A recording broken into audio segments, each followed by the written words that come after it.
Hello and welcome to episode 12 of I'm Fine, a chat between myself, Damo, and model Sagittarius, Mark. You've stumped me. Have I? You haven't read my notes this time. No.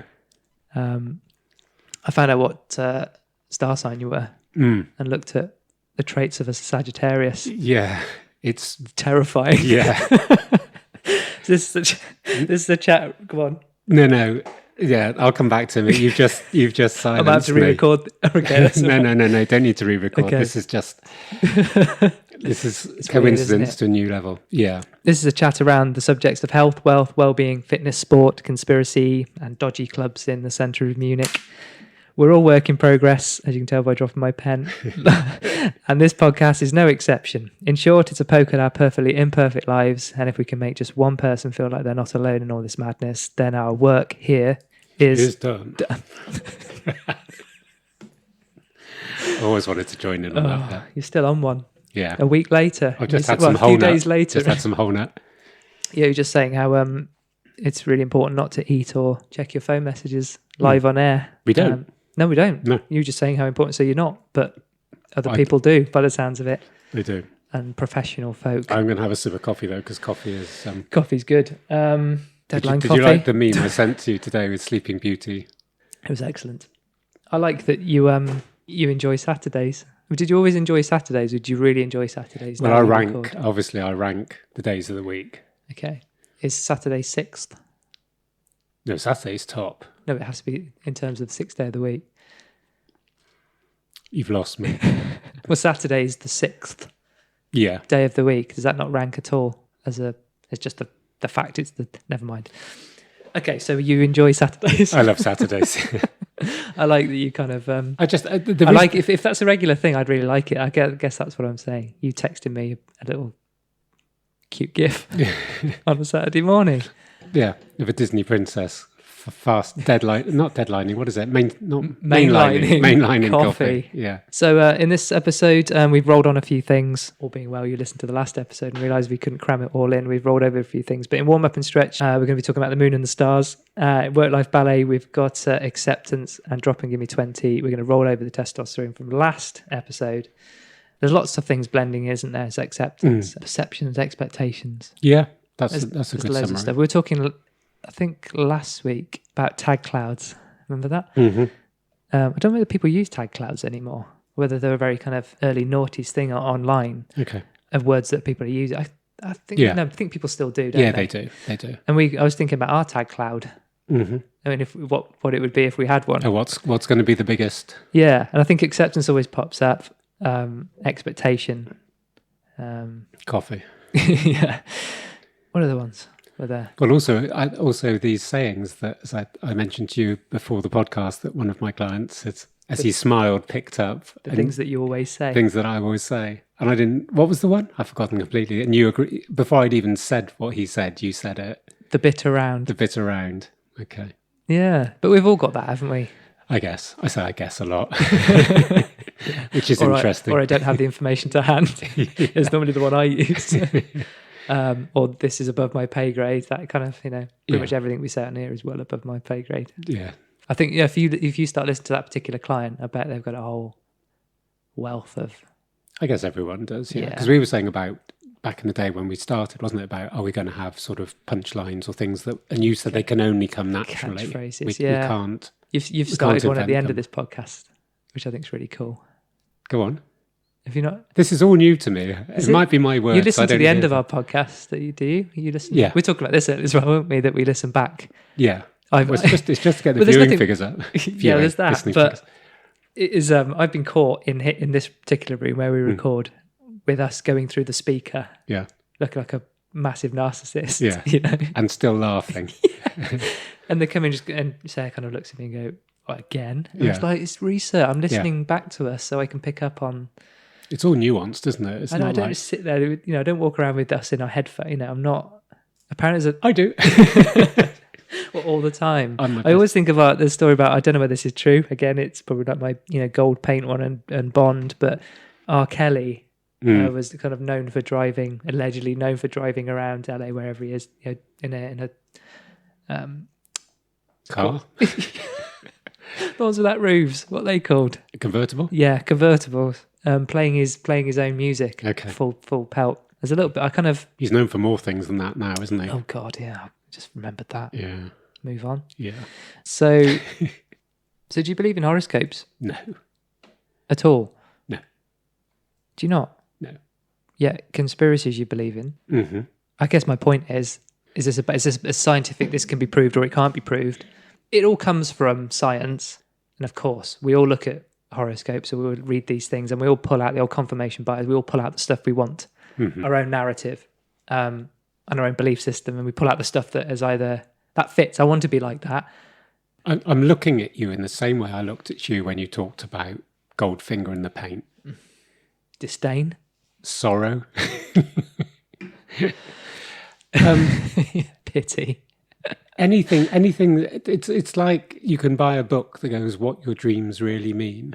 Well, how can it's just somebody's interpretation of what your dreams really mean. Yeah, when you get into that, if you could argue that, say you dream about the cupboard drawers opening and all the cutlery falling out. You go, it's just about control. You like things in their own place, and that's an anxiety. Or then it's the opposite, isn't it? If you don't worry if you're dreaming of death, because it means new birth is on the way. And it's no horoscope. You can't even start on horoscope. And maybe there's a few people listening who are going to vehemently disagree. But in terms of being rational, you cannot think of the 7.5 billion people that 1/12 of those. So basically 1 billion people in this world. All are born in a month. Who are born in this fixed time share the same characters. We just had a full moon I think some moons were new moons, full moon. Oh, I believe everything in the full moon, yeah. If it can bloody control the waves and periods and everything else, yeah. Right, and it can't control the way we behave, our characteristics are. The moon can, Make but your mind horoscopes can. Yeah, but my point is they're based on they're based on a naturally occurring event that is then given a human perspective, and as soon as you've got a human perspective, that goes. I totally accept. So the moon and the stars can have an effect on your 100% on your energy 100%. And what you're doing now. It just the time when you were born had nothing to do with it. Exactly, because that's human interpretation. Yeah. But the natural, of course it does. Anything that can control the bloody waves is going to have an influence on me. I'm no Canute. Do you not get the reference? I'm going to say King Canute. Yeah. He tried to stop the waves, didn't he? He sat in front of the waves and told them to stop. I thought he was a blues artist. King Canute. Benny King. Benny King Canute. You know how we just had the coffee between... We had too much coffee. And we were just going, actually, I thought the last episode was really, really good. Yeah. We're on fire today. And I just feel like we just hit a complete wall. Are you going to edit all this? Should we just start again? Okay, let's start again. Oh, have I got to read the whole beginning bit out? Yeah, let's just just star this one out. Let's just star this one out. But I've lost where we are. I've lost the first... The first bit was okay. We were funny. The first little bit was okay. I don't think we've ever been funny.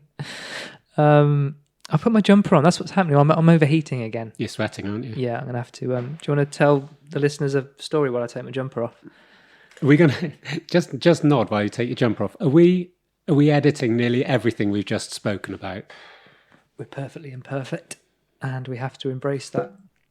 How are you? I'm good. What's coffeed up? What's... Caffeined up. Yeah, you're feeling it. It's good. It's hitting the spot. This feels like a strong coffee to me. It's the same one you had 3-4 days ago when we recorded the last podcast. Yeah. No, do you like it? Yes, I do like this. Okay. It's this is what we'll be giving away in our competition. I'm going to enter then. Yeah, I do like this. That's against the terms and conditions. Oh. I mean, we're the only staff, so we're the only two that can't enter it. Okay. But your friends and family can. I think it's delicious. I do. This is my favourite coffee since been. I like the strength of this one. Mm-hmm. Great. Oh, I'll tell you what. I need to bring this up now. One of the things we said was, what did you describe it as? Moon and stars, didn't you? Yes, I did, yeah. Okay. Firstly, I love that description. Secondly, I would like, if it's okay with you, to just quick fire round, as they would say on Question of Sport, with the lovely Sue Barker. So here we go. So quick fire. You want to do... I'm going to start on the coffee. Are you improvising? No. I've done research on this. This isn't improvisation. I've just Okay. got too much to say, and I've got too much caffeine, so it needs to come out. Let rip. Number one, smart coffee machines with Wi-Fi. Have you heard about it? So it's not your idea. This is actually a thing. This is a thing in America. Shoot. Okay. It sounds like the classic, in Dragon's Den, when the dragons turn around and go, just because Just because you can doesn't mean you should. Yeah. I'm not going to go into massive detail. I'm going to read this out just because I want to get this right. Mm-hmm. A machine called the Custom Smart, and it's set to be the company's most expensive machine. It has software that can recognize every one of the more than 800 pod varieties Keurig manufactures. That's the name of the company, Keurig, including those under license from the likes of Starbucks and Dunkin' Brands Group. So what happens is the software within the coffee machine looks at the pod and works out from what is in the pod, the type of coffee and what brew and blah, blah, blah, blah, blah. It will then brew the contents of the pod to exact specification. It knows to the degree what temperature the water should automatically be warmed to or cooled to, the pace at which it then trickles through the grind and into the cup, which to me, if you're using pods, sounds quite... This is sounding very cool, right? So that idea is very cool to me. Okay. Because I think most coffee establishments burn the living crap out of their coffee just by putting the too hot water through it. Yes, 100%. So the beans and knowing the coffee roasters and how accurate they are in their roasting gets ruined by dickheads who claim they're baristas. Yeah. And although it's literally volcanic, and you can't. It's just ruined the whole. It winds me up. You're exactly right. So that is great. But so just for clarification, is it identifying the pod, or is it identifying the coffee? Because that would be another level. So the pod itself will have an identifiable. That makes sense. Yeah. It's not going to go. It's not going to taste the coffee. No. I think this is Starbucks. Blah blah blah. Because that is like. No, it'll be told. The pod will tell the machine. Okay, I'm into that. What's in it. And these pods are all aluminium now, so all fully recyclable. So pods are cool now because pods a year or so ago were the devil's making. Yeah. Correct? So correct. Pods, we're all good with pods. There's a little bit of me that... Because I must admit, the pod you've got, when you gave me that coffee when I come to yours, it's like, that is banging. And you bought some pods around here, and I just literally cut them open and put them in my bean to cup, and they it tasted brilliant. Yeah. Pods are... Some people are a bit sniffy about it. I'm not sniffy about pods. I think the thing I'm sniffy about is the whole recycling thing. It's like, oh, now we can recycle it. We're saving the world. But you still got to make the thing in the first place. Yeah. And there's still an industry around transporting. And so it's a little bit... the carbon footprint of making. Yeah. I saw an advert for almond milk by Alpro, and it was basically saying we're saving the world because all our almonds are grown in the Mediterranean. And I think they were making the point that they weren't grown in America, and therefore the fact that they were then flown to this country to be made into almond milk was less. But I'm thinking, but without being picky, the milk that I drink comes from a cow 5 miles down the road. How do you know that? Oh, because you go and get it from there. Yeah, I've got a pet cow. I'm surprised that hasn't come up. Have you? So. Oh, no, come on. No, I haven't got a pet cow. Oh. So anyway, this is the next bit. This is the bit that is going to link. One day we will do conspiracy theories. Not yet. So in upgrading the roster of products by connecting more of them to the web, they see an opportunity to monetize the data these machines send back. And you're thinking, or I'm thinking, well, what data is that? So the data can be what pods sell best and what people like and blah, blah, blah. This to me is mind-blowing.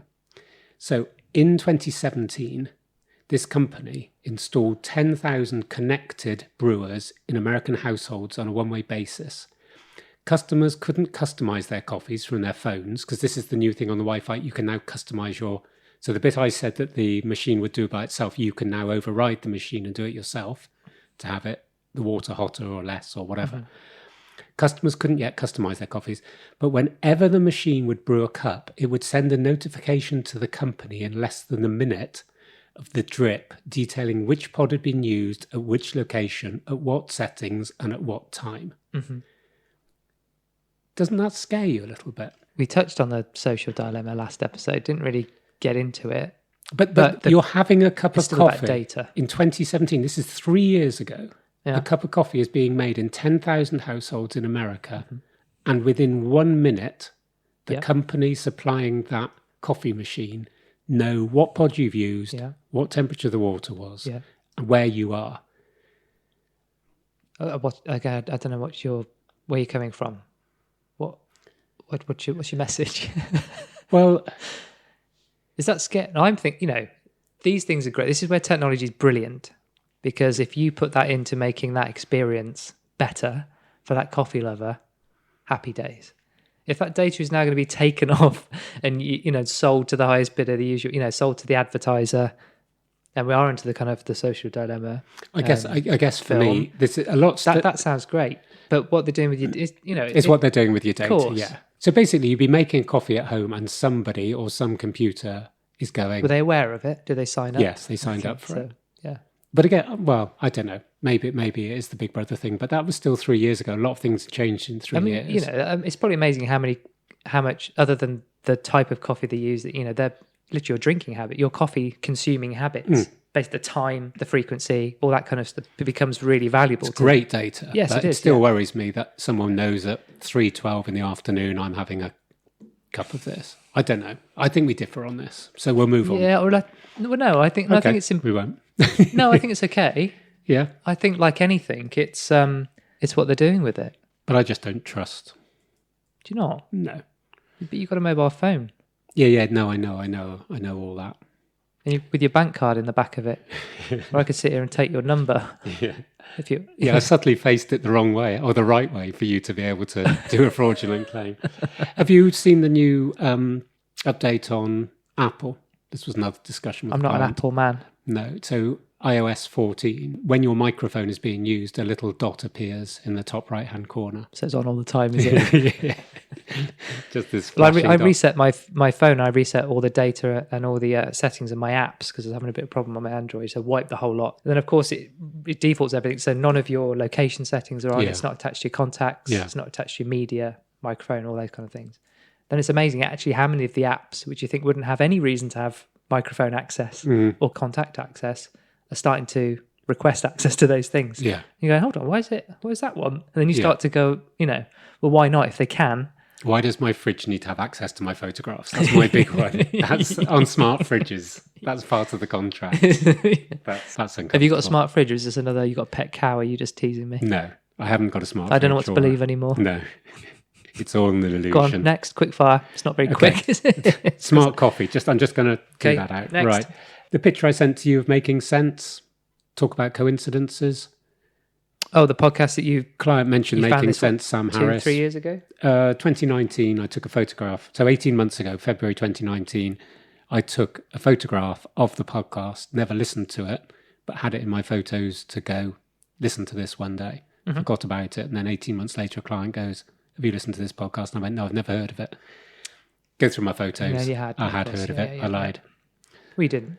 No. Not knowingly. Not knowingly. So that was a coincidence. And the second coincidence, now this is stretching coincidence, but it still made me smile. When I was complaining about gin adverts by looking at daytime TV and feeling sorry for myself, there was a program, I don't even know what the program was, but it had a pair of Muhammad Ali's boxing shoes.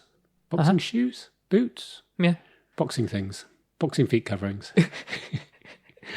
And he... foot mittens. He'd requested that they had tassels, 3 red tassels. Yeah. Reminded me of Leeds United, things that they used to put under their socks in the 70s. Can you remember those? Shin pads? No. It was where you folded your socks over, there was a little silk square that came down with little tassels on that either had the club badge or your number. I think I had those in Cubs. A little elastic thing that went around to hold my socks up. Yeah. Well, Leeds United, we'll put that on Instagram. That'll get the followers up into double figures. So anyway, so I'd seen this thing about Muhammad Ali saying to his sponsors, I want to have tassels. And part of it was because he danced around the ring. The tassels danced around. All about theatre, isn't he? Floating like a butterfly, stinging like a bee, tasseled like a stripper.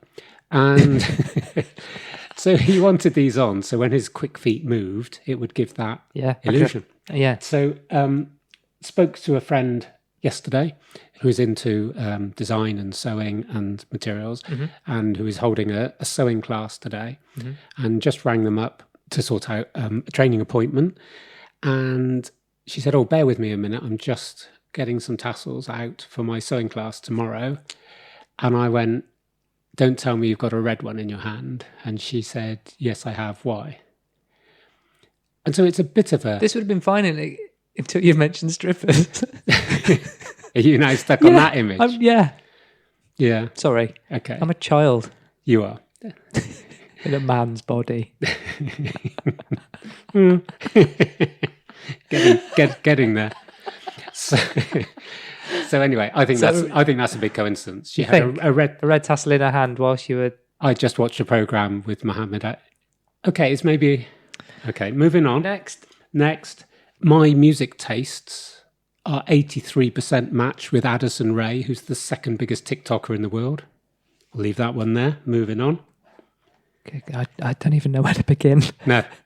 Spotify do a new thing. You can choose somebody and it works out how many of your music taste is linked to this person. Addison Rae, R-A-E. She's a dancer, America. How old? Just thinking about in terms of, we're talking about generations and matching. I would say about 25 looking at the photographs. So I've DM'd her, but if we've got 83% in common. Did you write one of those little leading lines like, "What's up, bae? You don't know me." No. You know what I mean? Up, bae? About your notification, TikTok notifications. Yeah. You got to write the kind of misleading, hey, I need to go back. Hey, big boy.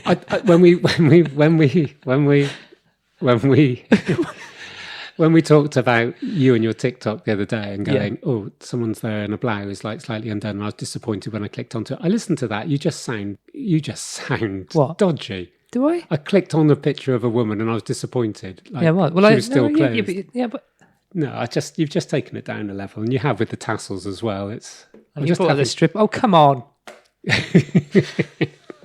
Takes two to tango. Okay, so. Addison Rae, so 83% linked with her. So I was pleased with that. So you've had some time on your hands this week, haven't you? Being ill is fun, isn't it? And the final one, this is going to go serious now. This was the thing that I alluded to in the last podcast where I said I wanted to put this up as an Insta story, but I didn't feel comfortable in doing it. Yes. So what I want to do is read these two things and then... just explain why I was going to put it up as a story and why I haven't.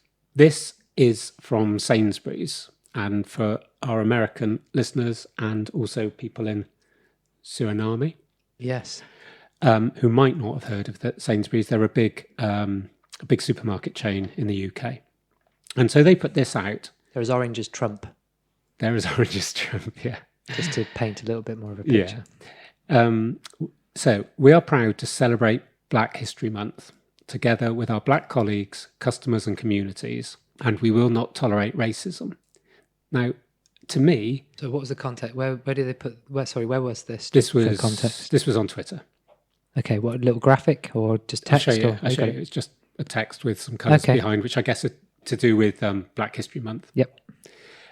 For me, personally, it's a strange thing. We're proud to celebrate the Black History Month together with our Black colleagues, customers and communities. Full stop. That's what you should be saying. Mm-hmm. We're proud to... Yep. And we will not tolerate racism. Probably doesn't need to be put in there. You can allude to that or then maybe mention it later, but let's just have, we're proud to celebrate. It doesn't need... It's almost like a little tagline. And by the way, in case you're in any doubt... By the way, we're not racist. Yeah, not only are we celebrating it, but we aren't racist. So we want to make that clear. We proudly represent and serve our diverse society, and anyone who does not want to shop with an inclusive retailer is welcome to shop elsewhere. I think that's a little bit passive-aggressive. I don't quite get it. Why can we not celebrate Black History Month? Why can we not be positive? Why can we not say maybe within our stores we will be promoting this? Basically, they put out a positive message and then go, and if you don't like it... Fuck off. Fuck off, yeah, go to Asda. And I just thought, I don't think it really needed that at the end to make your point. Anyway, Sainsbury's also put out, as part of their equality and diversity, a bigger statement. I'm not going to read the whole statement, but the end of the statement from Sainsbury's that came out the day before what I've just read said this: As part of our commitment to ensure that our black colleagues have a fair and enjoyable experience working at Sainsbury's, that's fine. We are reviewing and publishing our ethnicity pay gap later this year. Right. So they know they have an ethnicity pay gap, and they're going to review it and then let people know about it. And I'm sort of thinking, it's fine putting something forward to say you're not racist, and if you are and you don't like us being inclusive, but we have a pay gap. Yeah. Now, you could say, on the positive side, great, you're doing something about it, you've admitted it.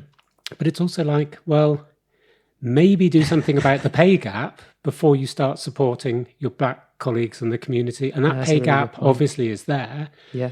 And having looked into this is clear that the top echelons of Sainsbury's are predominantly white, like massively. Right. Underrepresentation from black groups. And so that's why there's a pay gap. It isn't that somebody who is black on in the same tier are on different pay. Yeah, there's no discrimination within a store, but there is within the structure of the organisation. So I'm sort of saying it's fine putting your flag up and going, yeah, we're going to do everything, but by the way, we've messed up a bit.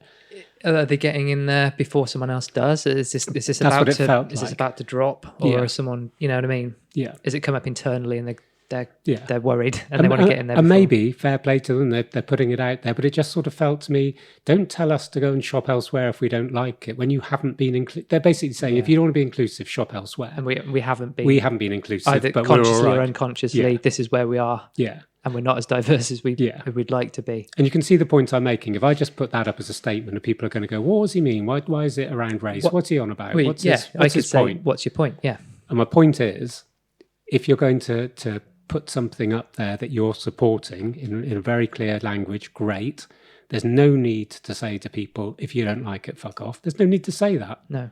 And so the natural conclusion of that is, if someone is racist, will they not serve them? Do you know what I mean? It's like, where do you go with that? You've made your stand. As Sainsbury's, that's fine. It's enough, yeah. You don't need to start having cultural, judgments of everybody that walks in your store. Yeah, right. And you're going to start policing that? Yeah. Where does that, where does it begin or end? And it does take it to the extreme. If someone went in and was actively a white supremacist, would Sainsbury's go, we're not going to serve you? Like, where do you actually get to that point if you've made that statement and you haven't backed it up yourself as an organisation? Yeah. You haven't, in some ways, got a leg to stand on. Fair play that they're going to do something about it, but they haven't, and it's 2020. Yeah.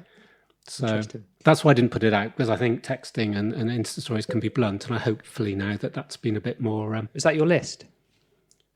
Yes. Those I've already mentioned my aftershave with myrrh and tonka. I didn't even tell you I had myrrh in as well, did I? Frankincense in there as well, did it? No, that would be stupid. I don't think you mentioned it on mic. Yeah, it's probably not that important. I don't think aftershave carries very well. You do smell nice. Joe Malone. If we're looking for sponsors, yeah, so on Joe Malone. Seriously, anything. The only one other thing on my list is weighted blanket, and that can come towards the end. You carry on with your next bit. No, because you sent me, it was on the lines of what you just talked about. You sent me something this morning, which I think we mentioned in the last episode. I went, really? Mm-hmm. Prove it, kind of thing. This was from, should I say who it was? Yes, fine. So it's from Dr. Christina. I don't know who she is, but you sent me this one. It was on your Instagram story, where I presume that she's saying this. Yes. So it says, depression is not trendy, anxiety is not cute, eating disorders are not glamorous, addiction is not edgy. The media and society as a whole needs to collectively stop romanticising mental health struggles. Mm-hmm. I know, really? Yeah. Because I had a question mark. You see my inflection in my voice? And I gave a balanced reply, which was... No, you went, totally. Yeah. And then, which I'm grateful you did, you sent, I presume, what was under this. Yeah, from her. Yeah, she wrote. It was on Instagram, wasn't it? Yeah. And it was good. I'll just quickly read it, just for context off the back of that. So she puts, the wildly popular young adult novel where the high school student leaves a scavenger hunt of cassette tapes outlining her reasons for suicide. The television series where main character's anxiety is portrayed as a cute little quirk. The emaciated model in designer clothes plastered all over the magazines at the grocery store checkout line. The edgy bad boy in your favourite film who abuses substances, yet his lovers find him irresistible and intriguing. The media and society as a whole needs to collectively stop romanticising mental health struggles. There is a distinct line between raising awareness and perpetuating the idea that struggling with your mental health is a desirable state to be in. That was good because it was context. Yeah. So what it did make me go was, oh yeah, I'm aware of that. Mm-hmm. What it made me think to myself was, I'm not aware of that. Okay. Which then got me thinking, because I'm an overthinker, about why I don't. Mm-hmm. Or is it true? Did that thought go through your head, or? No, it wasn't. Well, I certainly didn't think, well, that's bullshit. No. I went, no. Oh, yeah, I can see that. Of course, yeah. I looked at it and went, but yeah, I need that's more information. everywhere. I need. Yeah, but I think that what it made me think was, I think I notice those things, mm-hmm. but because they don't necessarily affect me directly, or the way they're framed, and we were talking about this in the last episode about the way things are framed, it didn't make me think that would be a problem for the people who suffer from any one of those disorders, conditions. Okay, can I just interrupt? So, because there's something that this might lead on to in a minute, I just want to be clear. So what you're saying is that when you saw those first statements from your lived experience... Yes, good weapon. You didn't recognise that those were things. No, or triggers for people who suffer from those things. So your first thought was, really? Where does that come from? Yeah. Okay. Because I think the statement was so bold. Yeah. But the examples are actually really subtle. Mm-hmm. This we talk about framing and how framing, we're talking about drinking in the last one. Yeah. And how subtleties of messaging from other people and people around you can be often too subtle you don't quite notice, but you feel them. But maybe consciously there's a layer where you doesn't quite go in. Yeah. So I think that was good for me because it was a learning for me to go, actually, I see that actually quite a lot. Yeah. And what I will do, and this is probably, we touched on this a couple of episodes ago, if I'm now watching anything on TV or listening to anything with this in mind, I might go, there's an example of those things. So I think it's about, like you said, lived experience, the things I read, the things that the people I hang out with, the way people talk have kind of masked that or made that such... I guess these subtleties have become such a norm, maybe part of the fabric of society, whatever you want to say. Yeah. It becomes such a wall of noise, I guess a wall of acceptance, of language, of meaning. Yeah. Is it something... Because it's always been done, it's always, it's like drinking has always largely always been acceptable to do. It's okay. But now, now cocaine's acceptable. Yeah. It is. Yeah. People talk about cocaine in, this is a sweeping generalization. Cocaine isn't acceptable for everyone. But going back, when I was working in prisons 10, 15, 20 years ago, cocaine was, and especially crack cocaine, was the root cause of the vast majority of acquisitive crime, drug-related crime to get money. And suddenly now cocaine is talked about because celebrities do it. And quite often, one of the things that I've got a bit of a bugbear with is quite often a celebrity will, say, I had this period, or recently when I was doing this, and yes, I've used a lot of cocaine. I'm sort of thinking we've got to the point where people are quite happy to share something that a few years ago they would have been arrested for. They'd lose their job. Or also this bit about glamorizing the drug industry is dirty and horrible, and a few celebrities taking cocaine in the back of a bar. It's not news anymore, is it? No, but it also clouds the issue of the hundreds of thousands of people suffering every day. And I think it then becomes exactly as... So the romanticising of drinking, romanticising of drug taking, romanticising of mental health issues. Yeah. But I said I probably wouldn't have brought mental health under that romanticisation, for want of a real word, if that's not one. I want to say nuance. It's because it's not nuance for people where this is just trigger. We're using language and using words. We could be talking about addiction or even acceptance. You pointed out to me, even that word can mean lots of different things in terms of mental health. So I've got to be very wary of because I'm uneducated in a lot of that. So I guess, like I said, it's for those people who've either experienced it or haven't. It has, and the way it's framed has different meanings and connotations for people. So I guess that's where I'm coming from. It just hadn't, but now I'm aware, I will probably likely look out for that. So it's like the BLM movement. Just when you think you got it in your head how you believe, things are put out there and you go, I didn't know that was because that's not my lived experience. I didn't even know that would be a problem for anybody. Yeah. And of course it is. It's just not, I can try and step out of myself and put myself in someone else's shoes, but I can't do that for every second of my life. I don't know what that feels, having suffered that discrimination or that disorder or that affliction for every single day of my life, for my whole life, or for the last 20 years or 10 years. Yeah. Do you know what I mean? Yeah. I mean, I can't feel it unless I go through it myself. But you mentioned when we were just chatting between podcasts about the Freddie Flintoff documentary on bulimia. And again, it's one of those instances, I think, where I think I have a concern, especially around mental health. There's almost a slight badge of honour in terms that there's almost that bit around sharing mental health issues. And we did this thing not long ago. It's not always good to talk. But I think there's an increasing pressure that and probably more because of lockdown, that people will share, which is good. But I think it can almost be that there's a groundswell of opinion that if you're not sharing, somehow you're missing out. Do you know what I mean? Yeah. There's very few people that I speak to who went, actually, lockdown's been great for me. I've been able to do loads of painting in my house. I've done lots of exercise. I've got on top of my diet, and really it's been great. Yeah. The majority of the people will find things in lockdown that have been very difficult with them. And I think that is true. Lockdown is difficult. I'm not minimizing that. Yeah. What I'm saying is that there is that element, if everyone around you is going, isn't it terrible on your mental health, or isn't it terrible on this, that mental health then becomes, I don't mean diluted. This is sounding almost like there's a hierarchy of mental health, but it's almost as if, it's like when everyone's talking about something, you said, if you're not talking about it, yeah, you're doing the classic, why am I something wrong with me that I don't feel that? Or should we're into that. Yeah. Yeah. And this is all around acceptance, isn't it? Yeah. And if you look at things, I think the other thing is around language as well. I mean, depression is, we talked about this with melancholia. Depression is the most misused word. It isn't just, it isn't just being a bit pissed off, and it isn't just being sad, and it isn't, Yeah. Yes, and right. in terms of the personality disorders, there's a massive range of personality disorders that are each of them has its own specific context. And it is a lived experience, and it isn't something that you pick up and then put down again. And everyone could write their own book about their experiences of that, and they'll all be different. Yes. There'll be shared themes and language.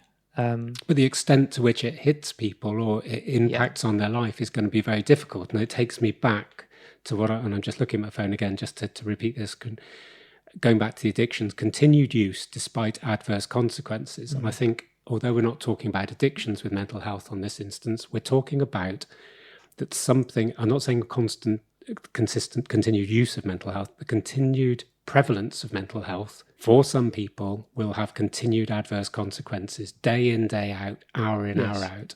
Some other elements of mental health are to do with moods, feelings, where you are at a certain period of time, but it isn't something that's so integral to your personality that it permeates every cell in your body. And I think we've got to be careful that we appreciate the gradations of all these things rather than going, I'm depressed, as some capsule. And and that is the same as that person's depression. And it isn't, because it might not have adverse consequences. It might be that you don't feel very happy. Your form of depression doesn't have adverse consequences. You just sit and eat chocolate and everything's okay. For somebody else, it can be, the adverse consequences can obviously be, massive. So I think that's a little bit why I sent that out. And as I said to you, it's interesting. I got a good response from people from that story. Just little supportive things. Yeah. But more than, it seemed to resonate with a lot of people. We talked about challenges 2 episodes ago. Yeah. And okay, there's a slight little challenge there, me going, and you kind of, I'm pleased you did. You kind of gave me the context of that, but I've challenged my own perception of what I'm seeing, I guess.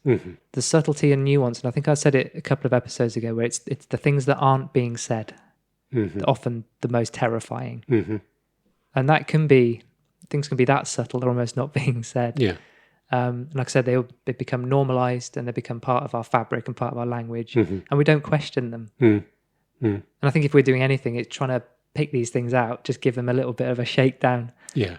We keep talking about acceptance. We haven't kind of got onto it. And I said, I didn't really know until about half an hour ago that word can mean lots of different things. But the reason I bring it up is because it's always the thing that pops into my head. It can mean lots of different things. But I think in terms of this context, it's about It's maybe about accepting the way I have thought about something. Mm-hmm. For someone who questions a lot of things, there's lots of stuff I haven't questioned. It's all the learning curve, isn't it? Like I said, as soon as you think you know about a subject, someone comes along with their experience, and goes, well, it's like this for me. And you go, oh, I didn't even realize didn't even think that was a thing. Yeah. Didn't even think that would bother you. We can't go around creating an anxiety level in ourselves for the fear of getting something wrong. Because I think that is huge as well, isn't it? That's how you learn, isn't it? Yeah. But I think if you kind of accept that, one, that we don't know it all, accept that maybe humility is probably more important than we ever give credit for. Just go, okay, I wasn't aware. I don't, admitting you don't know it all, that's kind of acceptance for me. Yeah. Accepting there's real struggles out there for people. Yeah. Picking these things out and shaking them down. Without that, we'll never solve the problem or get close to something. We're never going to solve it. I think we're never going to get close to understanding, being empathetic. These things are kind of more institutionalized. Yeah. Aren't they? Yeah. I think that's probably what I was trying to say. Yeah. Is that it's become so much part of our everyday language that we don't actually realize what damage it's doing. But the whole thing, it's interesting there you brought language. There was two things that came to my mind. I listened to on the Sam Harris Making Sense podcast, which I think I'm going to reference every single time. I listened to his interview with Ricky Gervais, and I've been in two minds about Ricky Gervais for a while in terms of, are you a publicist? Are you self-promoting? Are you saying things to evoke response and then sitting back and going, oh, it wasn't me. Whoa, that's your problem. You can't deal with jokes about, you know. Yeah. And it was a fantastic interview, and I learned two things from it that are probably relevant to this. One is around language. He was talking to Sam Harris, and they were talking about the use of the word retard. And for since I can remember, I have flinched whenever I've heard anyone use that word. And it's still been in common parlance till relatively recently. And to me, it's like, it's the most demeaning, hurtful, judgmental word, but people have used it or sometimes done facial expressions to almost go, oh, you're, and then doing that. And I'm thinking there couldn't be anything more severe in terms of mental health, in terms of, I think that word is a horrible word. There's other words that we've got rid of because we think they're inappropriate, but that seems to have lingered. And the bit I was going to say was that when you were saying earlier about your lived experience and that you didn't necessarily appreciate that, you know, you can look at your furrow, but there's lots of other furrows either side. And once you get a look into those, you can then be better placed to help those people or support those people or empathize with them. And he gave an example, Ricky Gervais, which I thought was brilliant. He gave an example of being on a plane and an announcement came over and it said, unfortunately, we have a child with a severe nut allergy, so we won't be serving peanuts today with your meal. Like, apologies for this, but you'll understand why. And everyone's like, little round of applause. And of course we understand why. And Ricky Gervais said he'd never wanted a peanut as much in his life, having been told he can't have one. And so he told this story that the next time he went on a flight, he smothered himself with peanut butter to get round the sort of peanut ban, which is obviously an absurd thing to say. And someone tweeted him and said, like, do you realize my son has a severe allergy? If you had coated yourself in peanut butter, he could have actually died. And he said he ignored this woman, but she kept tweeting him. Right. And in the end, he got so riled, he sort of went back, something along the lines of, do you not understand what I make jokes about? Yeah. And she said, well, you shouldn't joke about that. That's my son. He could have died. And he went, number one, I'm not going to smear myself in peanut butter. Let's just make that straight. That would be wrong. But number two, he said, I make jokes about the Holocaust. It doesn't mean I support the Holocaust. It doesn't mean I agree with anything that happened. But a comedian's job is to push those boundaries. Yeah. And she said, but you shouldn't joke about my son because he could have died. And he went back to her and went, I joke about the Holocaust. 6 million Jews were killed. And she tweeted back and said, yeah, but they didn't kill any children.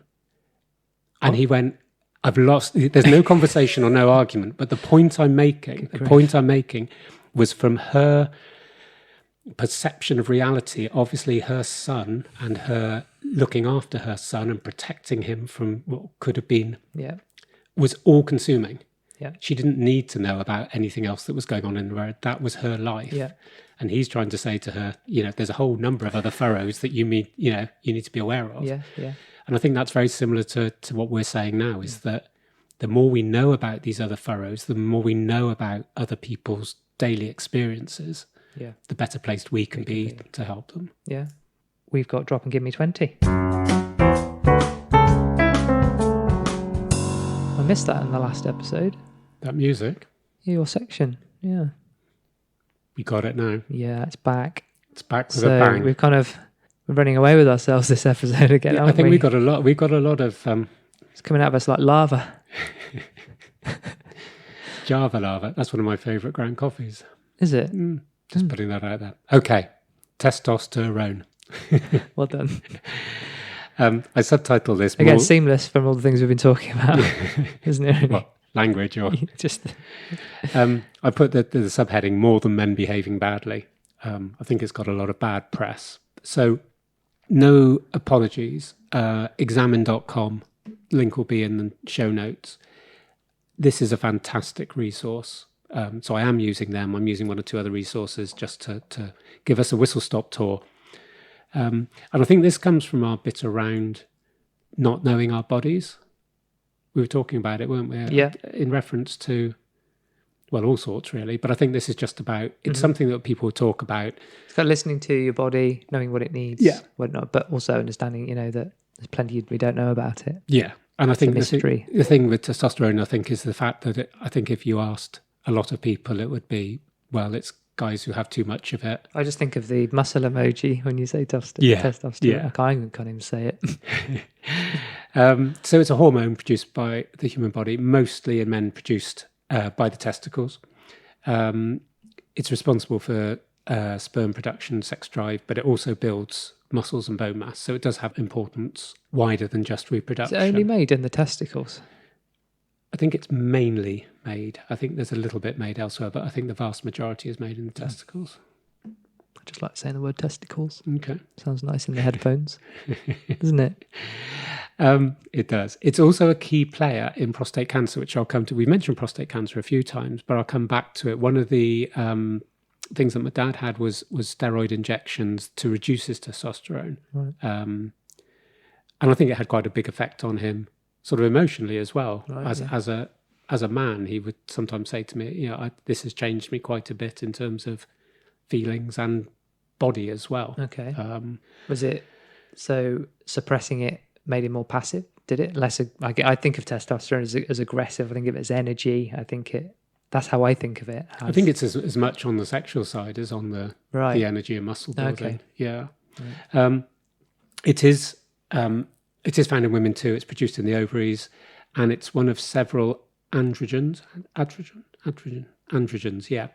Those are male sex hormones.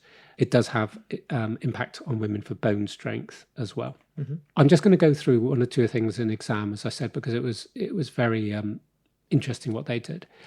And it said, one of the things is very high. It's very hard to say what is low and what is high testosterone. It's a little bit like the discussion we had on mental health. What happens for one person is different for another. So it isn't like levels of, I don't know, oxygen in your blood, whereas if you have a certain percentage, that's good. And if you have a low percentage, that's bad. So testosterone isn't like, this is your reading, therefore you're going to struggle. Yeah. So it's estimated that 40% of men over the age of 40 have low testosterone. Low being biomedical value, but only 10% have the symptoms. So this is the point I'm making. You can have low testosterone, but you might not ever know. But you might not ever know. Is it something you lose, or is it something? Am I jumping the gun a bit? Is it something that naturally dissipates? It does dissipate. Yeah, it dissipates. I think in a linear fashion, in terms that as the years go on, bits and bits and bits disappear. Okay. Whereas for women, I think the relationship between testosterone and estrogen happens with a big bang when you've got the menopause. It's much more of an impactful thing, whereas with men it's a gradual thing. Mm-hmm. Interestingly, and I didn't know this till I got in on the exam, and the second pie chart, I'll just show you the pie charts there. don't know why I'm showing them. No, I couldn't even. It's so quick, I couldn't even read them. The second one is that vitamin D may boost testosterone levels. Here we go. Yeah, it had to, didn't it? In research done by Mark. Yeah, at the University of Mark. Yes. Yeah, it's estimated that 40% of men are deficient in vitamin D. And vitamin D may boost testosterone levels. Again, didn't know that. Cool. And what they put on, and I think these two pictures might be worth maybe putting on Instagram, is they just suddenly put these in the middle. And one is the vicious cycle of staying up late and feeling crappy, which is a very good scientific term. My life.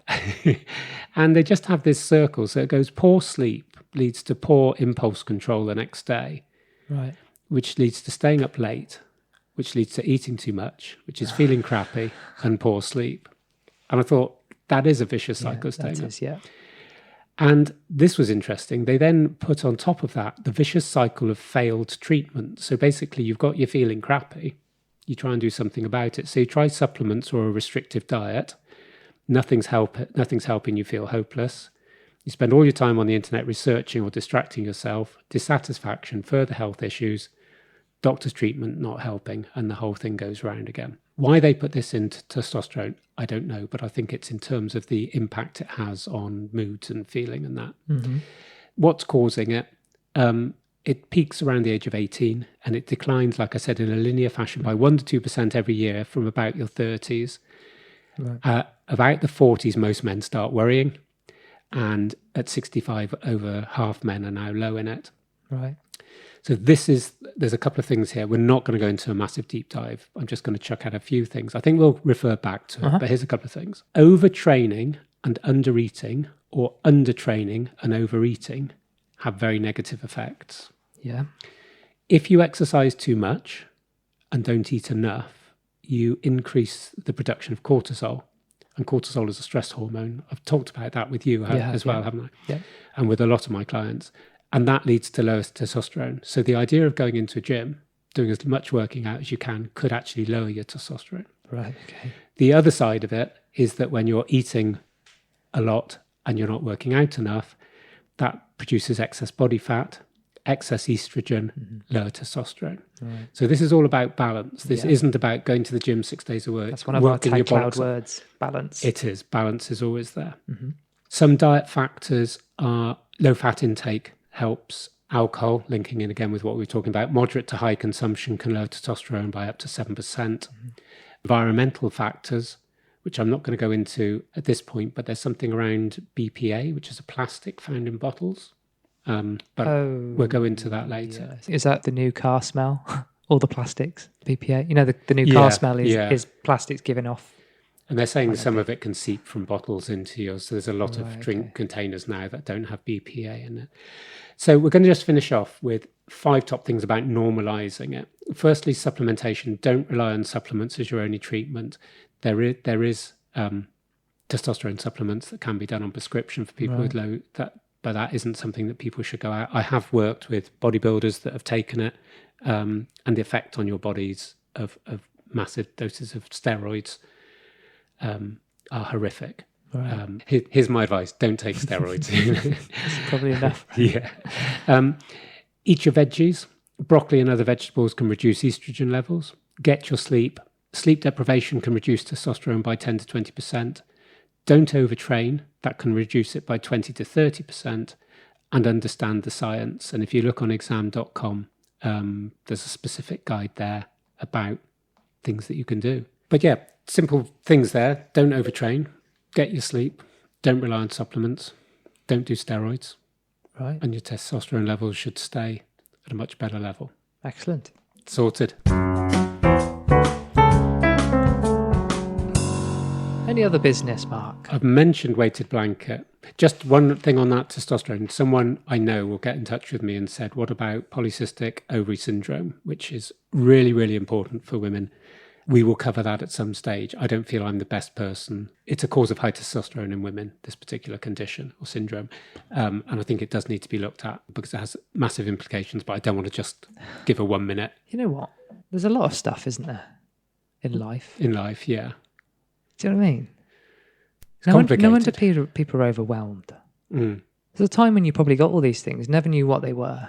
No. You just put up with them. You know what I mean? Go on. You know, again, so we haven't got really talked about the social dilemma, but it was about, but they talked about not necessarily been an information overload. It's a disinformation overload now. But arguably we know so much because the first thing we do is go to Dr. Google. Yeah. Don't we? Yeah. And everything has a name Google is now. probably the first point of contact over any I would argue, over any healthcare professional now. Would you say that's true? Lump on my whatever, or I've got this, that. You do, don't you? If I go to a GP I haven't seen before and I mention my genetic mutation, he'll Google it in front of me to find out what it means. That makes you sound like a mutant. But you don't have a superpower, do you? No. Six fingers is useful, but it's not a superpower. That's amazing.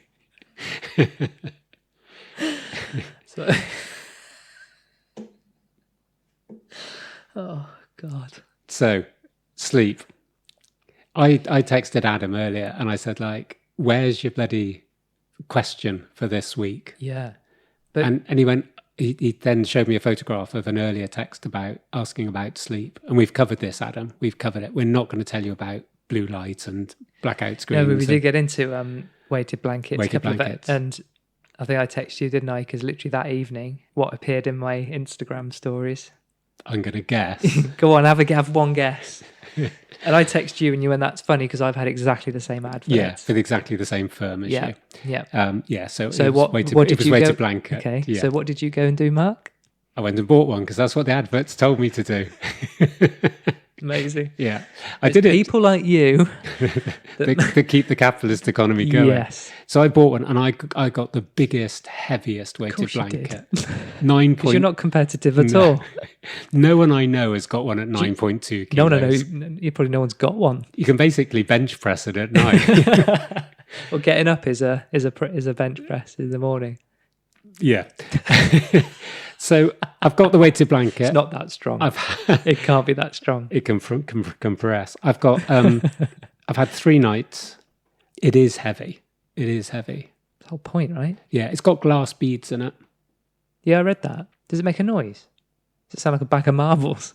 You roll over, you clink, clink, clink, clink. As you rock. No, Is that your marveling? That's the best I could do. Yeah. I mean, I've not worked on it. I would have thought you would have had the goat marbles Don't downhill. Don't tell me. The only thing that stopped is I suffer from bloody everything, don't I, really, to be honest? But I suffer from terrible nightmares, horrific nightmares. Okay. And my last 3 nights sleep, I haven't had a nightmare. Would you have ghosts, spiders, death? What would you have? Oh, yeah. You don't want to know. Yeah. But I haven't had for the last 3 nights. So, bearing in mind that the research was around it stimulates the feeling of being petted. You look stroked. well today. Thank you. Because I've been petted by my blanket. So maybe that was something. Maybe the whatever it was producing inside me gave me the sleep wasn't any better, but it certainly wasn't disturbed by It's nightmares. one of those things. Sometimes you feel like you don't remember getting up or rolling over, waking up. Oh, you can't roll over with this. You're on your back there. Yeah. But you could feel like you've had good sleep because you weren't disturbed, yet feel like absolute shit. Mm-hmm. Then nights where you felt like you've been waking up every 10 minutes and you feel $1 million. Yeah. So I can't work it out. Mm. And I had the Garmin app tracking my sleeping, and it just, if I could get 20 minutes of deep sleep. Because I'm about 3.5 hours of deep sleep. Yeah, you've said that to me. And I'm like, I never got above 40 minutes was probably the max. That can't be right unless my Garmin was off or I can't deep sleep. I don't know. Or we could swap Garmins and see what happens. That would work, wouldn't it? It would be the proper test, wouldn't it? So anyway, that's Adam's answer to weighted blanket.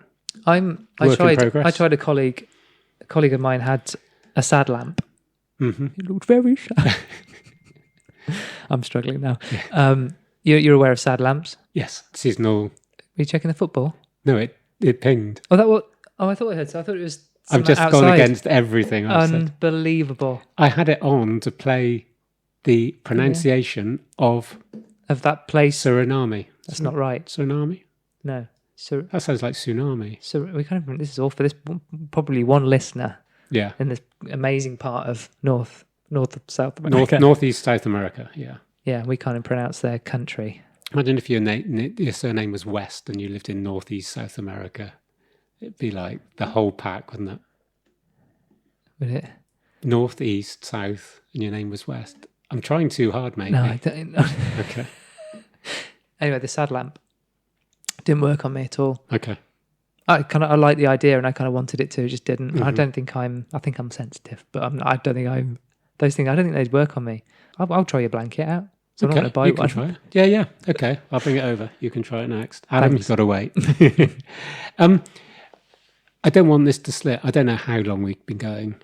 It seems like most of the... I don't know what's happened these last two, but no, we've been on it. You're going to have to edit. I really want to talk about the geography of our listeners.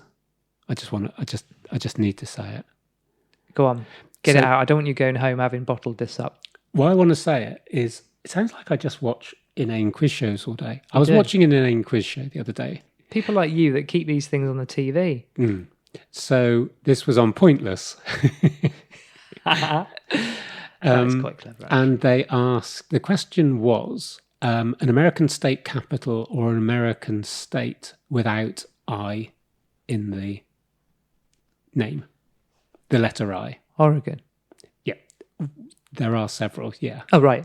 There wasn't just the one. Okay, right. That's the whole point of Pointless, isn't it? Yeah. Yep.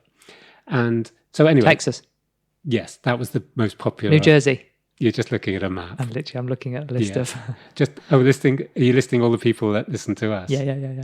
I feel sorry for Virginia. They got two eyes. They have. Can't mention them. District of Columbia. We got that. That's just come online. That's just got an eye. That's got two eyes. Anyway, sorry, I interrupted. Anyway, so what they soon found out was that the contestants who were doing states, like you with Oregon and Texas, were getting big points, and big points is bad. And then one pair, both of them were really clever, and she said, "I'll go for Albany." Do you know what Albany is? Actually, it's not a state. No, it's the state capital of New York. It's like, how on earth do we not know that? Oh, it's state. Oh, okay, it wasn't. Okay. So that was one. And so I got this map of the states up, and I've been learning all the states and all the state capitals because I don't know about it, and that's wrong. And America's a great country. You are totally ass kissing now, aren't you? I just love the fact that it's 11 to 12% of our. I just want one. Would you like to know the breakdown? So it's 11%. Yeah. Of our total listenership is the United States. So we've got to bear that in mind. Yeah, we have. Yeah, I was just going to list them off: Virginia, Oregon, Washington, Texas, California, New Jersey, North Carolina, and District of Columbia. It's cool, right? Hello. It is cool. Vermont, that was one of the states. Oh yeah, that's good. And that sounded like it was in Canada to me. I was thinking of states, but you said state capitals. No, that's a state. Vermont's a state in America. Who knew? No, I don't know. We're so uneducated. It's ridiculous. Yeah. So that's my. I'm surprised anyone listens to us, to be honest. Well, they don't for geography tips, do they? No. But the stats are good. We went past 800 listens. Chuffed. Our audience is going up. So we'll just keep cracking on, right? Before these two. Yeah, well, let's see, eh? But it is odd because we finish them, and sometimes, we talked about it before, sometimes we feel pretty good. Sometimes we just have no idea how they went. And then some people kind of, someone said to you, I didn't think that was your best one. And someone goes, I thought it was your best one. You're like, yeah, that's just... The person that said, this is really interesting, the person that said it wasn't our best one was listening whilst they were working, which was really interesting. They said that afterwards as a caveat, and you had made that point that listening... They're not really listening to this rubbish while you're working. We're being heard, not being listened to. Exactly. We're going to have to wrap it up. Can we just do one? I'm terrible, aren't I? Can we just do one shout out for like our Columbo? pop-up? Oh, just one more thing. That was his Columbo thing, wasn't did it? that? Do you remember? Yeah. So Columbo would... Well, so here's right. So Columbo, the first person Columbo ever talked to is the murderer. Okay. That's the first thing. You ever noticed that? No. I'm pretty sure it's every single episode. So I hope someone correct me. Like in Scooby-Doo? Yeah. Yeah. And it was the first person they go in they talk to. But he questioned them and he'd walk away, wouldn't he? He'd turn around and go, just one more thing. It's like he's in the room. And he's got his cigar, isn't he? I'd actually did the yeah. He'd always go, just one more thing. That was his thing, wasn't it? Just one more. Oh, and you can see in their faces like, then they'd fall for it. And just breaking them down. Okay. So just one more thing. We're going to do a pop-up, and it's going to be around why in 2020 are people, mostly women, not exclusively women, uncomfortable in gyms. And I think it's a really, really good discussion point. Yep. I've written out to a few people, some PTs, some women that train, some men that train. And I think we're going to do 25, 30 minutes of just diving into that. It isn't acceptable. It isn't acceptable in 2020 with everything going up It's never around been equality. acceptable. No, but why have we done nothing about it? Why are people not able to go into public gym because of all the reasons we'll be given? But it's understandable. It's not acceptable. It's completely understandable. Just because we're in 2020, makes it even more understandable for me. Because you're talking about polarization and, do you know what I mean? Right, wrong, and the the pressures we're all feeling. It's totally obvious why even more people don't. I'm not comfortable in them now. I train with you. I can go in there and I know broadly. I can go and pick the things and I know what I'm doing now to a certain degree. But I don't do that. So but this I think it's a really good thing. This is a bit of a campaign. I just thought this is wrong. Full stop. We need to talk about it. We need to see. We maybe even need to speak to some gyms and go. And it isn't about segregation and chucking women. There was one gym I went to that had a women's weight area where everything was like coloured and little weights. I mean, no. Don't patronise women. I like my little weights, don't I? Those little tiny weedy ones you got on the end.